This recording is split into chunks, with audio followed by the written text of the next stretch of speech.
Well, everyone, the iPhone 13 mini is by far one of the most interesting phones that, Apple has ever made, but I also think it's probably one of the most amazing iPhones that you can probably buy in this day and age. And I definitely would say, without a doubt, if you were to go ahead and buy a phone in this day and age, this is a very, very solid option. I'm a massive fan of the iPhone 13 mini. I still think it's completely worth buying. And I definitely do think there's a lot of characteristics behind this phone which make me very, very happy. The first thing I'll tell you is the size of this phone. We all know it's a small iPhone, but I love the fact that still to this day, Apple basically gave us the same exact iPhone as they did on the iPhone 13 as they did on the 13 mini. That's a very important thing and a very cool thing they ended up doing, because that basically gave us the same type of everything across the board as they were giving the 13 to the 13 mini. So even though it was a smaller iPhone, it was not a watered down iPhone, which was something that was very, very important to me. Now, on top of that, with something like the iPhone 13 mini,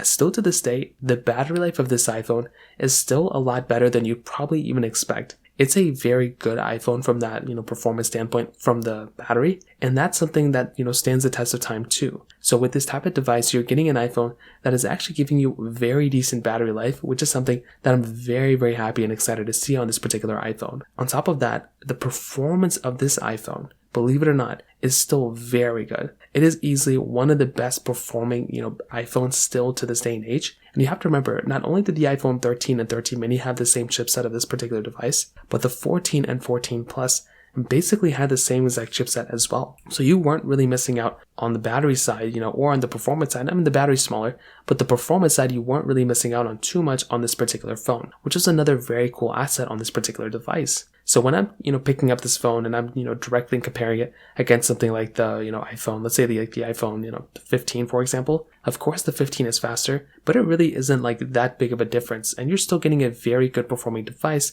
on something like the iPhone, 13 mini, as you are on getting like other devices too. On top of that, the price of this iPhone, because this iPhone has been out for so many years now, or it's been like 3 years now, this iPhone has gone down in value so much that it just makes so much sense to purchase an iPhone like this and pick up a device like this. Like, why would you not want to go ahead and buy an iPhone like this at this point when you're getting it for such a good value? You can buy these things for less than $350, probably around more like $300, maybe even less than $300, depending on the condition. That's a pretty important thing. And if you're getting an iPhone, that's something that's super cool and super important for this type of device. So in terms of that, I will tell you, I love this iPhone a lot, and I would 100% recommend buying it for sure. It's an amazing iPhone without a doubt. If you have any other thoughts or questions, please let me know in the comment section below. Hit the like button, that will mean so much, but definitely hit that subscribe button.